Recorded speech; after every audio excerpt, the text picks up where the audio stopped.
Assalamualaikum warahmatullahi wabarakatuh, teman-teman teknis rumahan. Kali ini saya kedatangan servisang kembali. Alhamdulillah, di depan saya ini masuk servisang Xiaomi Redmi 5 Plus. Ini kasusnya tiba-tiba mati total, dan ketika dicolokkan cas seperti ini hanya muncul notifikasi lampu kedip-kedip seperti ini ya, kedip-kedip putih seperti ini. Kata usernya, kronologinya ini adalah ketika dia sedang bermain game, tiba-tiba HP ini mati begitu saja, dan ketika ingin dinyalakan kembali ini tidak dapat nyala kembali. Dan ini saya sudah mencoba untuk menyalakan handphonenya, tapi tetap memang tidak mau menyala. Sebelum dibawa ke tempat servis saya ini, usernya ini sudah mencasnya, katanya sudah beberapa jam, dan tidak ada gambar notifikasi pengecasan atau gambar petir yang biasanya menandakan jika proses pengecasan itu bagus, maka akan muncul gambar petir, dan persentase baterainya tentu saja akan bertambah. Tidak usah berlama-lama, langsung saja saya bongkar. Saya akan mengecek terlebih dahulu kerusakannya di mana. Jadi teman-teman, ketika kita mendapati kasus HP seperti ini, khususnya HP Xiaomi Redmi 5 Plus, saya biasanya terlebih dahulu ini mengecek tegangan voltase baterai. Tujuannya adalah supaya kita tahu apakah ini pengaruh dari baterainya atau memang ada kerusakan pada hardware atau pada mesinnya. Nah, ketika kita ingin mengetahui voltase baterai seperti ini, nah ini probe merah, artinya yang jalur positifnya kita letakkan di probe merah seperti ini. Nah, ini keluar 3,77. Jadi tegangan baterai itu kan normalnya adalah 3,7 volt sampai dengan 4,2 volt. Ini artinya baterai ini dalam keadaan baik-baik saja. Jadi setelah kita melakukan pengetesan atau kita memeriksa baterai, tegangan baterai, dan menghasilkan di atas 3,7 volt, artinya antara 3,7 sampai dengan 4,2 volt, itu baterainya normal. Nah, teman-teman, setelah itu saya sambil mencolokkan kabel data kembali, melakukan pengecasan dengan baterai tidak terpasang. Ternyata itu tidak muncul gambaran Xiaomi. Biasanya kan kalau mesin itu bagus, kalau baterai dicabut lalu kemudian dicolok ke colok USB, artinya kita mau ngecas, maka akan muncul logo MI, artinya mesinnya bagus. Nah, ternyata setelah saya melepas baterai seperti ini lalu kemudian dicolok, itu tidak muncul logo MI, artinya ini dipastikan kerusakannya ada pada mesinnya. Oleh karena itu, teman-teman, ketika sudah memastikan baterai aman, tegangan voltase baterai aman, biasanya yang saya lakukan adalah saya mengetes mesinnya apakah ini mengandung short atau tidak. Nah, saya biasanya menggunakan multitester analog seperti ini, teman-teman. Jadi ketika saya mengetes seperti ini, saya menggunakan multitester analog seperti ini menurut saya jauh lebih mudah dibandingkan yang digital. Oke, kita perhatikan pergerakan jarumnya. Nah, ketika kita menaruh positif yang probe merah di negatif dan yang hitam di positifnya, itu kan tidak boleh ada pergerakan pada jarum. Nah, kalau kita mengukurnya yang probe merah ini, artinya yang positif ke positif, negatif ke negatif, dan ada pergerakan, itu adalah hal yang normal. Tapi ketika dibalik seperti ini tidak boleh ada pergerakan jarum. Ketika ada pergerakan jarum, maka dipastikan HP ini dalam keadaan short atau korslet. Nah, setelah saya memeriksa teman-teman, ternyata HP ini tidak korslet ya, jadi tidak short ya, tidak short. Selanjutnya, kalau sudah kita pastikan baterai aman, kemudian mesinnya kita sudah ukur ternyata juga tidak mengandung short di jalur kibatnya, lalu kemudian kita bongkar mesinnya untuk mengecek apakah ada kelainan di komponen-komponen sekitaran IC powernya, ataukah IC tegangan dari IC power ke CPU. Karena sebelum saya mengetes seperti ini, mesin ini sudah saya tes dengan PSU, ternyata pergerakan ampernya ini naik langsung, begitu ditekan on langsung naik di langsung naik di 0,15 miliampere. Jadi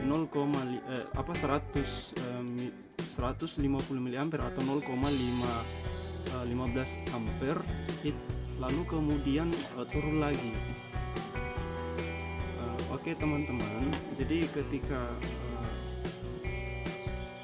kita membongkar ingin memperbaiki handphone seperti ini, khusus yang kasus lampu kedip-kedip, notifikasi hanya warna lampu kedip-kedip putih, ketika kita melakukan pengecasan, khusus ini di HP Redmi 5 Plus, ini biasanya terjadi di CPU nya teman-teman.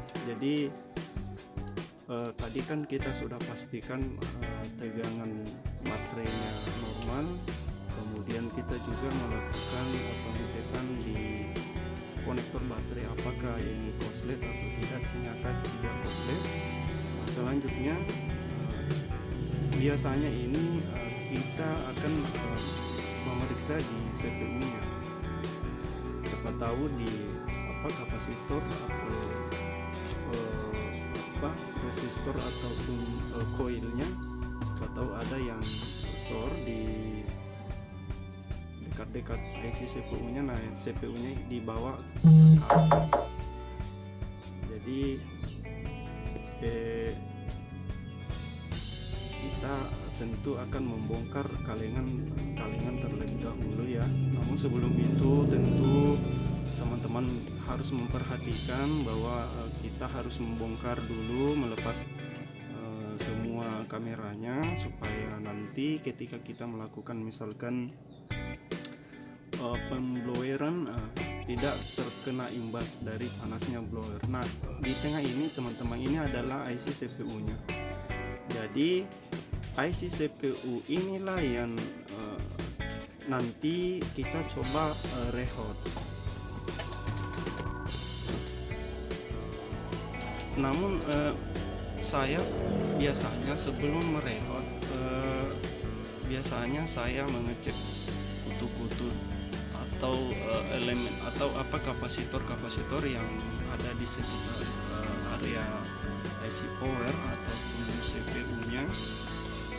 Ini hanya untuk memastikan apakah ada komponen yang short, korslet atau tidak. Nah, ketika melakukan pengetesan ingin mengetahui ini komponen ini short atau tidak, saya biasanya menggunakan multitester digital seperti ini, lalu kemudian saya setel di buzzernya, kemudian probe merah ini yang jalur positif saya taruh di ground, lalu kemudian yang probe hitam ini yang di tangan kanan saya ini yang saya gunakan untuk mencari sisi-sisi positif dan negatif kapasitor maupun koil atau resistor. Jadi inilah cara saya untuk mencari tahu apakah ada komponen yang short atau tidak. Nah teman-teman, ternyata setelah saya mengukur-ukur kapasitor ataupun coil yang ada di sekitaran IC power maupun CPU ini, sampai sejauh ini saya belum mendapatkan ada tanda-tanda yang short, cuman ada yang mendekati short. Jadi nilai hambatan dalamnya cuma 111 ohm. Jadi saya kira ini kurang, tapi bisa jadi ini imbas dari CPU tersebut. Oleh karena itu teman-teman, saya akan mencoba merehot CPU-nya. Tentu saja saya amankan dulu eMMC-nya ataupun IC power-nya dengan cara membungkus seperti ini. Jadi ini adalah apa namanya, anti panas ya, kertas anti panas, supaya IC power, IC yang lain, IC power maupun eMMC-nya ini tidak terkena imbas dari panas dari blower. Jadi teman-teman ketika ingin melakukan reload di CPU-nya seperti ini, tentu teman-teman harus mengamankan dulu IC yang lain dengan cara menutupi IC powernya, menutupi IC eMMC-nya, agar ketika kita melakukan pembloweran ini kemudian tidak terkena dampak panas dari blower tersebut, sehingga tidak terjadi kerusakan, istilahnya kerusakan baru yang timbul akibat kita memperbaiki IC CPU-nya. Oke, kita taruh seperti ini teman-teman. Ini tujuannya supaya ketika kita memblower mesin atau PCB HP ini kemudian tidak goyang ya. Jadi tetap dalam posisi datar seperti ini. Artinya ketika kita melakukan pembloweran ini kan ada tekanan angin sehingga ini tidak bergerak ya, tidak bergerak. Nah, ini teman-teman saya kasih flux di atas IC CPU-nya. Jadi ketika kita ingin memblower atau merehot IC ataupun mengangkat IC, tentu wajib teman-teman harus memberikan flux dulu di atas IC yang akan kita rehot, ataupun kalau kita ingin mencabutnya tentu dikasih flux dulu seperti ini. Tujuannya adalah agar tidak terlalu panas pada IC yang akan kita rehot ataupun IC yang akan kita angkat. Nah, caranya ini adalah saya menggunakan blower quick 857D. Jadi blower ini saya setel panasnya di 350, kemudian anginnya di 2. Jadi ketika kita melakukan reload seperti ini, jangan terlalu lama untuk stagnan seperti ini. Jadi kita hitung-hitung saja lah, sekitar 10 detik kita angkat lagi seperti ini, kemudian kita reload lagi sekitar 10 detik seperti ini, kita angkat lagi supaya tidak terlalu panas teman-teman ya. Jadi biasanya kasus seperti ini khusus di HP Xiaomi Redmi 5 Plus, ketika tiba-tiba mati ataupun kita melakukan pengecasan dan yang muncul hanya notifikasi kedip-kedip putih saja. Biasanya inilah yang bisa kita lakukan. Terlebih dahulu biasanya itu kita periksa dulu baterainya, apakah voltase baterainya aman. Artinya voltase baterai itu mengeluarkan tegangan 3,7 volt sampai 4,2 volt. Lalu kemudian kalau baterainya aman, kita cek mesinnya apakah ini korslet short atau tidak. Kalau dipastikan juga aman, langkah selanjutnya adalah kita merehot IC CPU-nya. Nah, ketika kita merehot IC CPU-nya seperti ini, teman-teman, kita tes terlebih dahulu setelah kita rehot. Namun kemudian kalau seumpamanya tidak berhasil, kita rehot kembali. Nah, kita rehot kembali. Tentu kita berharap setelah direhot kembali HP akan normal kembali. Namun ternyata seumpama ini juga tidak berhasil, baru kita melakukan pengangkatan IC, lalu kemudian kita cetak kembali. Jadi kita cetak kembali dan kita pasang kembali IC-nya.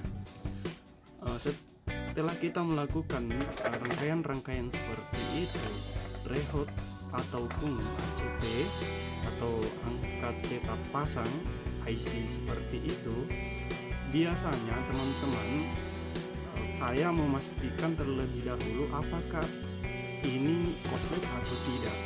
Karena biasanya ketika kita merehot IC itu kan biasanya ada pergeseran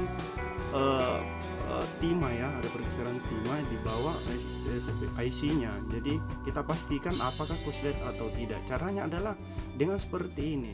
Kutub positif kita taruh di positif, negatif di negatif. Apabila naik artinya normal, dan seterusnya kita balik, negatif di positif, positif di negatif.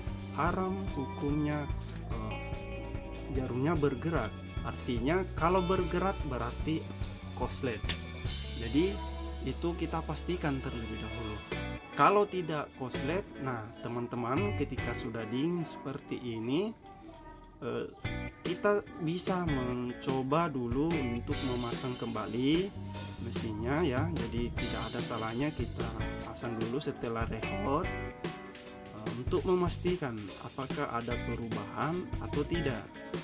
Jadi teman-teman, ketika sekali lagi ketika menemui kasus khusus HP Xiaomi Redmi 5 Plus seperti ini, tiba-tiba mati, kemudian kita coba hidupkan kembali tidak bisa, dicas hanya kedip-kedip putih. Nah, bisa teman-teman bisa mempraktekkan langkah-langkah yang saya lakukan ini. Oke, ini saya sudah pasang mesinnya teman-teman.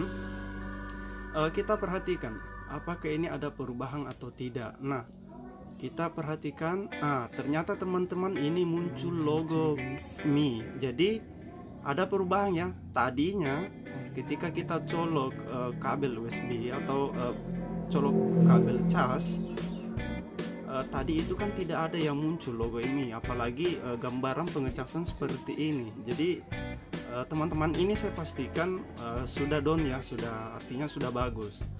Jadi itulah enaknya kita belajar sedikit demi sedikit, dan ketika kita berhasil memperbaiki ataupun sebuah handphone seperti ini, itu ada rasa kesenangan tersendiri bagi seorang teknisi, apalagi kalau teknisi yang baru menggeluti dunia servis seperti saya ini, teknisi yang hanya belajar otodidak ya, tentu kita senang teman-teman. Nah, oleh karena itu kesenangan itu mungkin bisa kita bagi-bagi ke teman-teman ataupun siapa saja yang ingin belajar. Tidak ada mungkin salahnya ketika kita ingin berbagi pengalaman atau tips atau trik-trik seperti ini. Jadi tentu harapan saya ini dapat memotivasi khususnya teman-teman tukang servis pemula seperti saya ini, belajar. Alhamdulillah saya terus terang baru kali ini saya dapat memperbaiki HP yang mati total seperti ini, yang kemudian itu diakibatkan oleh IC-nya. Teman-teman, biasanya yang saya dapatkan mati total itu hanya karena persoalan software, ya alhamdulillah bisa juga saya kerjakan. Tapi kalau persoalan pada hardware, khususnya yang kena ke IC, baru kali ini saya dapat memperbaiki HP sampai betul-betul ini saya pastikan ini down ya. Jadi saya pastikan ini salah sudah baik, artinya sudah normal, bisa kita gunakan. Oke teman-teman, langsung saja kita merakit kembali mesinnya. Jadi kita pasang kembali kameranya. Jadi sambil kita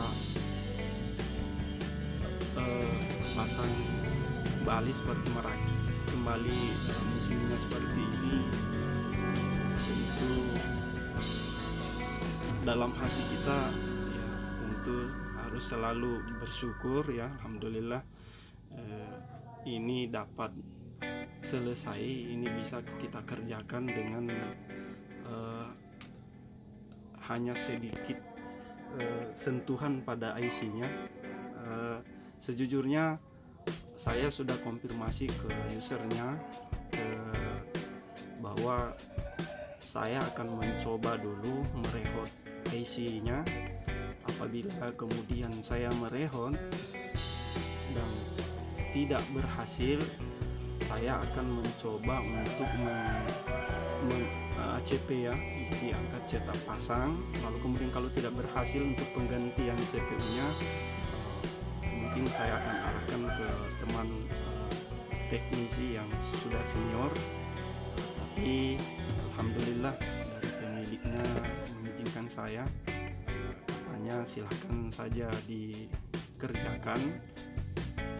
Alhamdulillah, dengan sebenarnya agak bagaimana ya, perasaan baru pertama kalinya kita ini, saya pastikan ini tadi pikiran saya ini pasti kena IC ya, pasti kena IC. Setelah saya melakukan pengetesan, mencolok mengetes baterai, kemudian normal tegangannya, lalu kemudian saya pastikan korslet atau tidak. Ternyata tidak korslet. Dalam hati saya, wah pasti yang kena ini adalah IC-nya, IC CPU-nya. Ini juga alhamdulillah karena saya banyak lihat di YouTube, saya lihat di teknisi-teknisi yang senang berbagi di YouTube, kasus-kasus seperti ini biasanya itu kenanya di IC CPU. Dan alhamdulillah setelah saya mencoba untuk merehot sedikit di area IC CPU-nya, ternyata alhamdulillah betul-betul down. Artinya ilmu yang coba kita praktekkan dari YouTube ternyata berhasil. Nah teman-teman, harapan saya ini saya upload juga, saya berbagi ini. Tentu saya berharap teman-teman yang memiliki kasus HP yang seperti ini juga mungkin sekiranya bisa mempraktekkan ini, karena video ini saya tidak skip, saya betul-betul tidak potong, supaya teman-teman tahu betul prosesnya bagaimana, mulai dari kita tes awal dulu sampai kemudian tes baterainya, kemudian tes mesinnya, kemudian kita merehot, setelah direhot kemudian pasang seperti ini. Jadi memang saya sengaja tidak men-skip videonya, jadi supaya teman-teman khususnya yang pemula betul-betul bisa mempraktekkan apa yang saya kerjakan ini. Semoga ini dapat bermanfaat bagi teman-teman, khususnya teman teknisi pemula. Tetap tetap semangat, jangan menyerah, terus belajar. Alhamdulillah di YouTube banyak guru-guru kita, suhu-suhu kita yang senantiasa siap berbagi. Oke, kita tes teman-teman, maka tetap masih muncul logo EMI. Ternyata alhamdulillah muncul. Ini di bawah ada tulisan unlocked, artinya HP ini sudah ter-UBL. Ketika sudah muncul seperti ini, tentu harusnya ini sudah bisa kita nyalakan sampai ke menu. Oke teman-teman, coba kita nyalakan, kita tombol switch on off nya di samping ini, kita nyalakan. Saya yakin harusnya ini sudah normal, artinya sudah bisa nyala sampai ke menu. Kita tunggu saja apa yang akan terjadi, apakah ini akan stuck logo, bentuk logo, ataukah malah mati, ataukah malah bisa normal masuk sampai ke menu. Oke, kita perhatikan saja teman-teman. Oh ya, jangan lupa dukung channel ini, silahkan subscribe, kalau bisa di share. Alhamdulillah, terima kasih kalau ada yang bersedia subscribe, apalagi kalau bisa share teman-teman. Mudah-mudahan video yang panjang ini dapat bermanfaat. Alhamdulillah, belum selesai ternyata ini masuk di sampai menu teman-teman. Dan ini saya tes, alhamdulillah normal. Ini saya akan memperlihatkan tipe HP ini. Jadi ternyata ini ada ini 5 Plus, jadi Redmi, model perangkat Redmi 5 Plus. Oke teman-teman, sekian dan terima kasih, mudah-mudahan bermanfaat. Billahi taufiq wal hidayah. Assalamualaikum warahmatullahi wabarakatuh.